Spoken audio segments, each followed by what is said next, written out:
I don't want to go into tons of details. You need to know that for the last 7 years I have not been at home. And during this time my 2 brothers and sisters were still living there.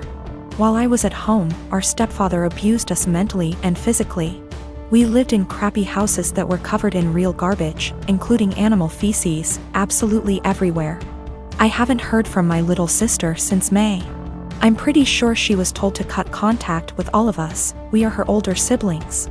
My second sister, after my younger sister, is overweight and has spinal problems and has to diet and see a specialist she is not taken to. I told the social worker that I wanted to check on them because they were in a sorry state and because I'm not sure if there is still any physical or psychological abuse going on in the house. This genuinely worries me. I told them what happened to us, hitting walls, throwing things at us, swearing, belittling our character, etc. And told them repeatedly that I really just want to know what my younger brothers and sisters are not the same living conditions as they were. My husband supported me during the call and agreed that it was the right thing to do.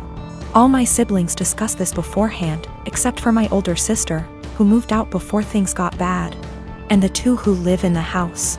We all agreed that this would at least let them know they were being watched and we weren't just disappointed in them, and maybe my mother and SD would keep the house clean nose, etc. CPS contacted my mother very quickly. Much faster than I expected.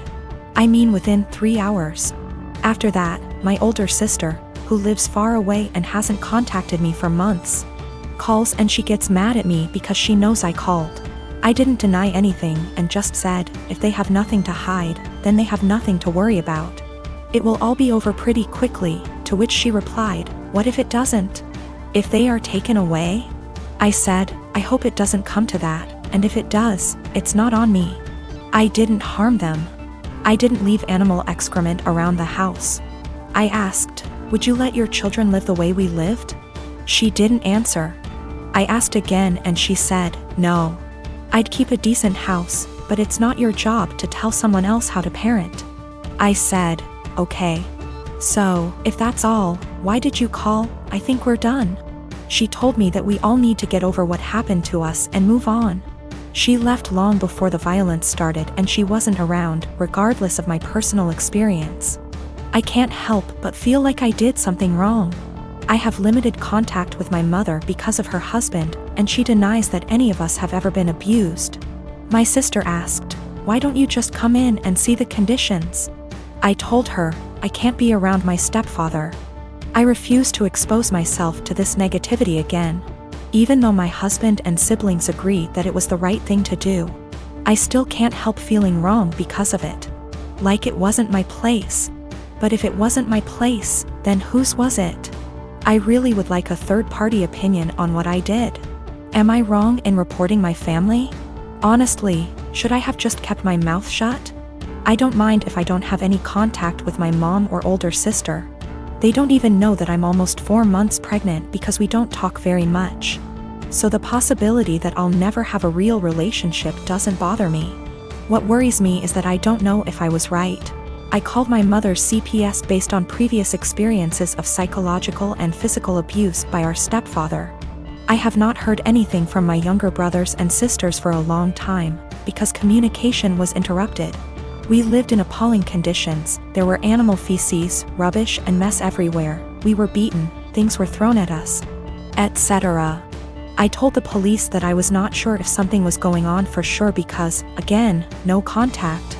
But I wanted them to check on my siblings. Was I completely out of sorts? My partner and I have been in a relationship for 5 years, living together for 4. Recently my partner came home having had a short meeting with a financial advisor, and was really eager to talk about our financial future WRT savings goals, life plans, timelines for saving up a deposit for a house, etc. This is a conversation I've been trying to have for years with him, so you'd think great, right?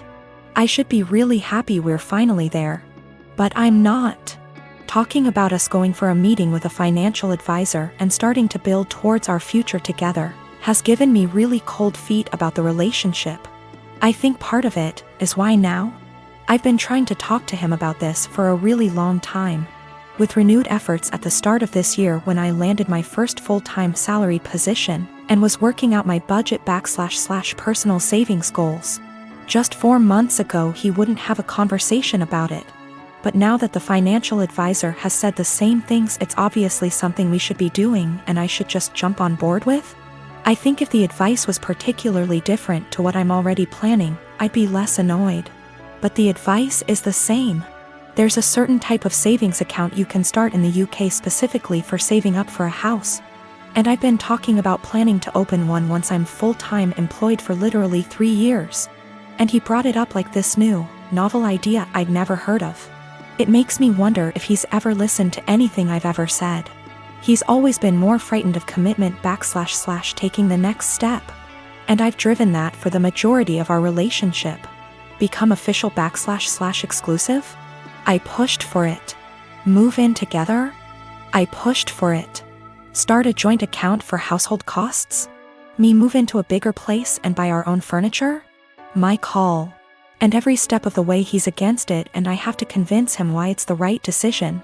I've tried to have this financial future talk for a long time, and also the talk about mapping out what our future plans are together. But he's never wanted to have it. I guess I feel a lot of resentment that he's finally ready to talk about this because someone else has told him it's a good idea. It also brings up a lot of worries I've had about the future that might have been sitting under the surface for a while. Like the marriage and kids talk, I've always been clear about what I want, and he's always vaguely agreed with me. But trying to talk to him about time scales for it is like pulling teeth and always turns into an argument. It's not like I'm saying you have to propose now or I'm leaving or anything. It's literally just stuff like, ideally I'd like to be thinking about engagement and buying a house by 28 and married looking to have kids by 30. So he's literally got like half a decade. But we can't have that conversation because he shuts down / gets annoyed / feels pressured.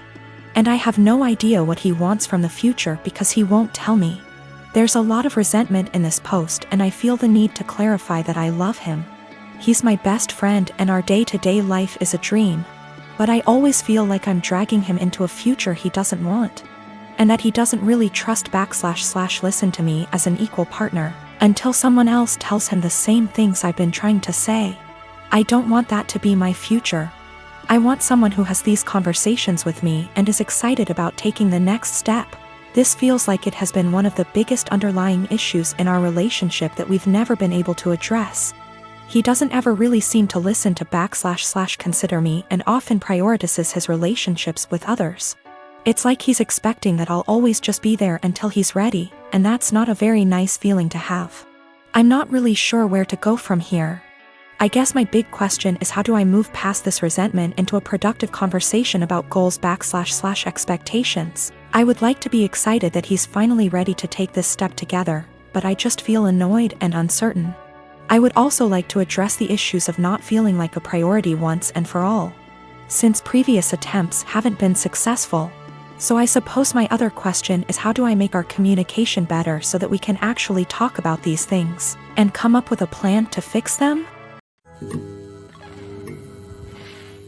I have a large family.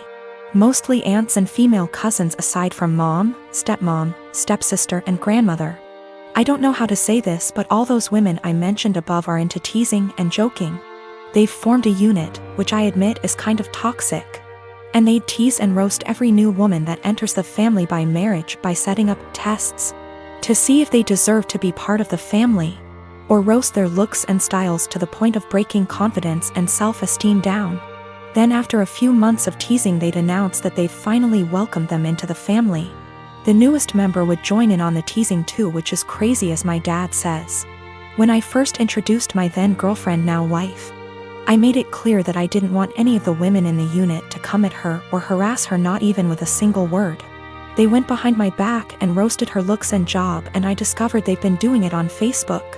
I had them apologize one by one after they gave the "we're just testing the water to see if she's capable to be part of the family" excuse. They didn't want to apologize, but once I said I wouldn't invite any of the unit unless they apologize, including my mom, everyone immediately apologized and brought gifts for my wife.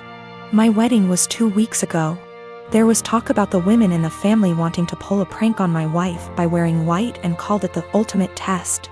to see how my wife react. My brother warned me, so I announced that if any one of them showed up in white, I'd have them kicked out, including Mom. They said this wasn't true and they'd never do such thing. But they showed up to my wedding one by one wearing white dresses, and each and every one of them was told to leave after they tried giving excuses, by either making scenes or getting the men involved. The senior women of the unit, who are Mom and aunts, also showed up in white but refused to leave. I threatened to take harsher action and Mom was pissed, telling me to step aside, but I didn't let her in. I had her leave while the men in the family were watching stunned. Dad was on my side and supported me a lot. I felt absolutely awful because my wedding was being interrupted by them making scenes. My wife was hurt beyond measure, but the women in the family were pissed. My cousin blasted me on social media later, saying I excluded all the women from the wedding because my wife was so insecure she couldn't handle another woman's presence at her wedding. I had an argument with them and Mom berated me, saying it was supposed to be a prank, but I said they were taking it too far. Mom said I took it too far by kicking them out because they were trying to get reaction from my wife to see if she was one of those Bridzillas and were going to change soon as prank was over, but I ruined my own and entire wedding by reacting so aggressively. I stopped talking after she said I had to bring my wife and apologize. I haven't seen the lot of them in 2 weeks and they've excluded me from everything. I just want to explain that, this has been happening for years. The men in the family are split on this behavior. Some of them encourage it, like my uncle and my cousin's husbands. One is now an ex, and some are against it, like me and my dad and brother. B. The women claim that there's nothing hurtful in what they do because they claim they're just looking out for us men, and that their goal, ultimately, is to make sure the women who enter the family are decent. C. My dad always ends up arguing with my mom and grandmother, since they're the ones who started this whole thing with their behavior and attitude towards other women. D. And I'm not sure if I should mention this, but my male cousin, who's a middle schooler, said he'd make sure to leave the country before even meeting any woman because of this, and it made me chuckle. Also, the dresses they showed up in were simple white dresses, nothing over the top, but still were white dresses. I realized they went ahead with their plans even after I stated what I'd do in that case. I own a small condo in Orlando. I bought it while working for the Mouse, and my friend Ben lived there with me. Ben's a cook and is rarely home. He has a large room that is accessible from outside, an attached bathroom that locks to the rest of the house. Well, I got a different job, got engaged to my partner, and moved a few hours away. We kept the condo as a place to stay when we visit the parks. And we agreed with Ben that he could continue living there as long as he paid all the utilities and maintained the place. Our friends use it too. They pay a bit for utilities, are told don't bother Ben, and clean before they leave. Between everyone who uses it, we've gotten stuff donated, so it's now a fully stocked vacation home. My immediate family and I have a bad history, but we mended. They've used the condo 3/4x a year. On Monday, Ben got woken up at 2 a.m. by hammering on the main door. My aunt and uncle, their kids, and their grandkids were all there waiting to be let in. I haven't spoken to these people in years after they decided I was the devil's spawn for being gay. They demanded that the caretaker give them the keys.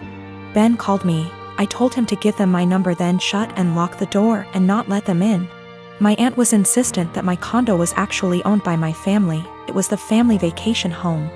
And it was against the law to not let them in. I told her no, it was mine, I own it and I let friends and family use it, but I choose who stays there. There was a lot of back and forth and some petty name calling.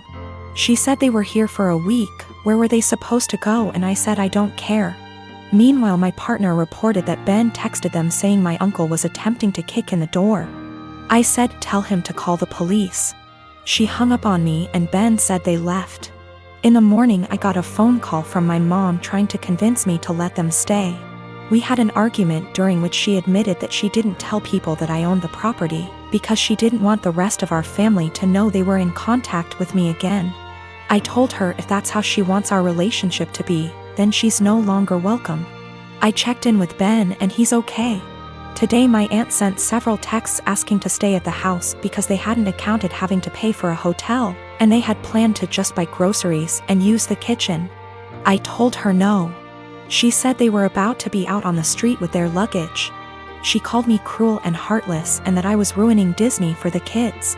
That made me hesitate. probably because I worked for the mouse. I know that particular family line has very little money. Yet I find it hard to believe someone would plan a whole vacation without accounting extra funds for it. But the kids are really young. I'm so furious over the homophobia that it feels like a point of pride to deny them access.